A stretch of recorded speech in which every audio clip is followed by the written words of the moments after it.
বিয়ে দেবে না। পরে আমি আমার ঘটক নানিকে জিজ্ঞেস করলাম, নানি কি ব্যাপার, মেয়ে তো চলে গেছে, মেয়ে কারণটা? মেয়ে যখন রাজি কি করে কাজী করে। আমার বিয়েটার কাহিনী আছে অনেক করুণ। কারণ আপনারা তো বুঝতেই পারছেন, আমার উচ্চতা 3 ফিট 6 ইঞ্চি, যার কারণে অনেক পিতামাতারই একটা মানে অনেক মেয়ের পিতামাতারই একটা দুর্বলতা থাকতে পারে যে এমন ছেলের যে সাথে মেয়ে বিয়ে দিব কিনা। অনেক কাহিনী, আপনারা পুরাটা ভিডিওটা আপনারা দেখুন। কারণ আমি যখন বিবাহের জন্য প্রস্তুত, তখন আমার আমার আপন দাদি আমার বিয়ের জন্য একটা পাত্রীর খোঁজ দেয়। আমার এক নানির কাছে বলে যে আমার এক নাইস ছেলে বিয়ে দেবো, নাম টিপু সুলতান। তা নানি আবার বললো যে টিপু, ওই টিপু তো, ছোট করে ছেলেটা। বলছে হ্যাঁ হ্যাঁ। তা দাদি আর বললো ঠিক আছে, নানি আবার বললো ঠিক আছে, আমার এলাকায় আমি একটা মেয়ে দেখবো। তা আমার নানি চলে গেল, যাওয়ার পরে ওনারা এলাকায় একটা মেয়ে দেখলো। দেখার পরে মেয়ের মা বাবার কাছে বলার পরে মেয়েটা মা বাবা রাজি হয়ে গেল। তারপরে ওই দাদি আর দাদা আমার দেখতে আসলো। দেখার পরে ওই দাদি দাদারও মানে আমার দিকে পছন্দ হয়ে গেল, আমাদের পরিবার পরিজন দেখে। এবং আমি একটা চাকরি করি, মানে কর্মের ভিতরে আছি, তারপর ফ্যামিলি পরিবেশ দিকে এক কথায় তারা রাজি হয়ে গেল। হওয়ার পরে ওই মেয়ের দাদি দাদা চলে গেল। যাওয়ার পরে আপনার মেয়েকে বলল যে দেখ, একটা ছেলে দেখে আসলাম, ছেলেটা তো এমন উচ্চতা এতটুকু, তা ছেলে চাকরি বাকরি করে, যাই হয়তো তুই সুখে থাকবি, পরিবেশ পরিজন ভালো, ছেলেটাও ভালো। তারপরে মেয়েটা রাজি হয়ে গেল। মেয়েটা যখন রাজি হয়ে গেল, তখন ওই মেয়ের দাদি দাদা আমার যদিও আমার নাম্বার নিয়ে গেছিল, যার সময় আমার দেখার পরে মেয়ের দাদি দাদা আমাকে ফোন দেয় যে টিপু হলো মেয়ের রাজি, মেয়ের মা বাবা সবাই রাজি, তুই চলে আয়, দেখতে আয়। পরে আমি আবার ফোন দিলাম আমার চাচারে বললাম, চাচা মেয়ে তো রাজি হয়ে গেছে, মেয়ের দাদি দাদা দেখে গেলো, মেয়ে আমার বিয়েতে রাজি আমার সাথে। তা বললো টিপু তোর যাওয়ার দরকার নেই, আমরা যাই দেখে আসি। পরে আমার চাচারা মোটরসাইকেল নিয়ে, দুই চাচা মিলে চলে গেল মেয়ে দেখতে।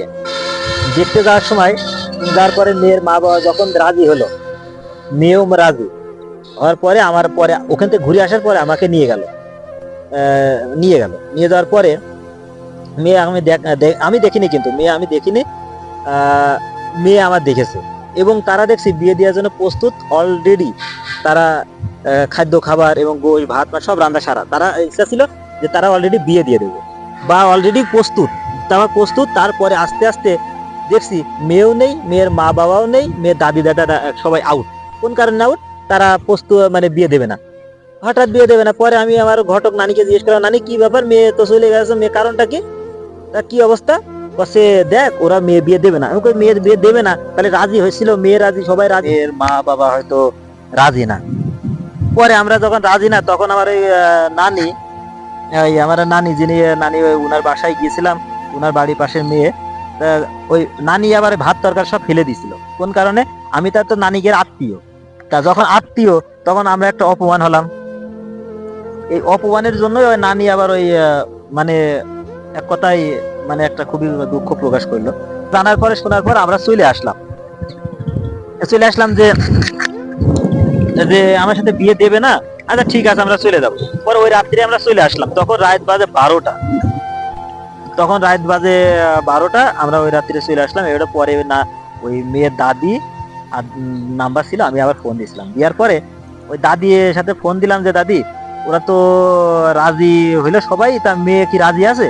পরে বিয়েটা ভেঙে গেল, রাজি আছে? কছে হ্যাঁ মেয়ে রাজি। আমি কাছে রাজি না কে? কছে রাজি না হচ্ছে মেয়ের মা আর বাবা। আমি কাছে মেয়ের মা বাবা রাজি না, ঠিক আছে তাহলে মেয়ের কাছে দাও তো। পরে মেয়ের কাছে যখন আমি ফোনটা দিলাম, তখন মেয়ের কাছে জিজ্ঞেস করলাম, তখন সালাম দিয়ে জিজ্ঞেস করলাম তখন যে দেখো, বিয়ের জন্য তো সবাই রাজি ছিল, তুমিও রাজি ছিলে, তোমার মা বাবা রাজি নাই, তা তোমার মা বাবা, তুমি কি রাজি? কছে হ্যাঁ আমি এখনো রাজি। আমি বিয়ে যে ভেঙে গিয়েছে, কছে তুমি বিয়ে করলে আমি বিয়ে করবো। আমি ভালো কথা। আমি দেখো তুমি আমার দেখেছো? কছে হ্যাঁ আমি তোমার দেখেছি। আমি আবার বললাম আমি কিন্তু তোমার দেখিনি, তারপর আমি তোমার বিয়ে করতে রাজি। কোন কারণে?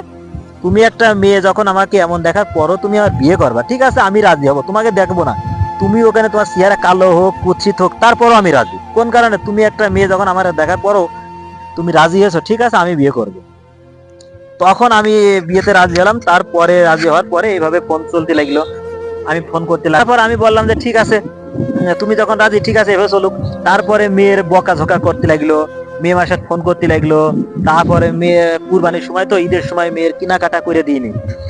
আমার খুব খারাপ লাগলো যে আমার সাথে কথা বলার কারণে ওর মা বাবা থেকে বিচ্ছেদ হয়ে যাচ্ছে, ও মাঝে মাঝে বিচ্ছেদ হয়ে যাচ্ছে, কেনাকাটা করে দিইনি, মার্কেট করে দিইনি। পরে আমার খুব কষ্ট লাগলো, যার কারণে আমি কিন্তু আমি জানছি আল্লাহ যদি রাজি থাকে ওই বিয়েতে আমি ওরে বিয়ে করবো। আর যদিবা সে আমার কারণে সে তার মা বাবার কাছ থেকে বিচ্ছেদ হয়ে যাচ্ছে, তার মার্কেট করে দিনি, ঠিক আছে, আমার কষ্টটা, আমি ওর কষ্টের জন্য আমি কিছু টাকা তারে পাঠালাম, হয়তো যাই পাঠালাম। বিয়ের আগে পাঠাই দিল। হ্যাঁ, তার টাকা পাঠাই দিলাম বিয়ের আগে, তার মানে উনি কেনাকাটা করার জন্য দিলাম। তারপরে তার ফোন ছিল না, তার দাদির ফোনে ফোন দিত, পরে আমি নিজে একটা ফোন কিনে দিলাম। তারপরে ওনার সাথে আমার রানিং কথাবার্তা হয়ে গেল, যদুবাসী রাজি। তখন আমি মনে করতাম যে মানে মেয়ে যখন রাজি, মানে মেয়ে যখন রাজি কে করে গে কাজী, কথাই আছে। ভালো কথা, আমি বলছি তুমি যদি রাজি থাকো আমি তোমার বিয়ে করবো, আমি রাজি থাকলে তুমি বিয়ে করবো। তার মানে এক কথা আমাদের ভিতরে অনেক কিছু কথা হচ্ছে, মানে হ্যাঁ হ্যাঁ, মেয়ের সাথে আমার ফ্যামিলিগত কম্প্রোমাইজ হয়ে গেল, কিন্তু মেয়ের মা বাবার সাথে আমার কোনো কন্টাক্ট হলো না। তখন আমি বললাম যে তোর মেয়ের তোমার মা বাবাকে যেভাবে রাজি করাও। ও আবার বলতে লাগলো দেখো তুমি আমারে নিয়ে চলো, নিয়ে যাও, হেন তেন। তখন আমি কিন্তু ওরে নিয়ে যেতে চাইনি, কেন আমি নিয়ে যাব না। আমি বললাম না, তোমার মা বাবা রাজি না হওয়া পর্যন্ত আমি তোমারে নিয়ে যাব না। আমি যত বেল রাজি না হবে তত বেল তুমি তোমার মা বাবাকে বোঝাও, আর আমাকে তো ফ্যামিলিগত সবাই রাজি। তো ভালো কথা, এইভাবে ওর মা বাবাকে বোঝাতে লাগলো। পরে আমার পক্ষ থেকে আমার চাচারাও যে ওর মেয়ে মা বাবাকে প্রচুর বোঝাতে লাগলো। এভাবে এভাবে এক কথা একভাবে 1 মাস পরে যায়, বোঝানোর পরে 1 মাস পরে যে মেয়ের মা বাবা রাজি হয়। সেখানে আমার মেয়ের মা বাবা যখন রাজি হয়, তখন মেয়ের এক খালা ফুফাতো ভাই এসে জানতে পারে যে আমার এক মামাতো বোন একটা ছেলে দেখেছে, ওখানে বিয়ে করার জন্য সে পাগল। পরে মেয়ের ফুফাতো ভাই আমার সাথে কন্ট্যাক্ট করার পর আমি বলেছি ভাই আপনি বিয়ে দিয়ে দেন, কোনো অসুবিধা নেই, আপনি বিয়েটা দিয়ে দেন। আমাদের ভিতরে আমাদের দুই পক্ষে যখন রাজি, আপনি বিয়েটা দিয়ে দেন, সমস্যা হবে না। তখন ভাই বলছে আচ্ছা ঠিক আছে ভাই, কোনো ফ্যামিলিগত কোনো যেন সমস্যা না হয়, আর আমার তোমার ভিতরে তোমাদের কোনো দুর্বলতা যেন না থাকে, আমার বোনটা যেন তোমার ঘর থেকে না আসে, তোমার বাসা থেকে যেন তোমাদের ছাড়াছাড়ি না হয়, ফ্যামিলি কিন্তু এইভাবে টিকিয়ে রাখবা। আমার ভাই কোনো সমস্যা নেই, আপনি আমাদের যে কোনো বিয়েটার ব্যবস্থা করে দেন, তাহলে যা হয় পরে আমরা দেখি। ভালো কথা, ওই যে রাত্রে 1 মাস পরে আমাদের বিয়েটা হয়, কাজী অফিসে যে বিয়েটা হয়। তারপরে এই যে 21 সালে বিয়ে হয়েছে, বর্তমানে 25 সাল, 4 বছর পূর্ণ হবে আমাদের বিয়ের। সাথে একটা মেয়ে হয়েছে, আমাদের সংসারটা বর্তমানে ভালো। কারণ মেয়ের বয়স চলছে প্রায় 2.5 বছর। আমাদের বিয়েটা কাবিন 1 লক্ষ টাকা কাবিনে আমাদের বিয়ে হয়েছিল। ওই কাবিন দ্বারা করতে চাইলো না, তারপর আমি একটু বেশি করেই করেছি, যে যদিও বা এই টাকাটা মেয়েরই থাকবে, আমি কাবিনটা আমি নিজেই বেশি করি, কাবিন করেছি। কাবিন করার পরে আমাদের বিয়েটা বর্তমানে মানে ভালো চলছে, আল্লাহর রহমতে অনেক সুখী আছি। প্রায় 4 বছর, 4.5 বছর, 5 বছর আমার বিয়ের বয়স পূর্ণ হতে যাচ্ছে।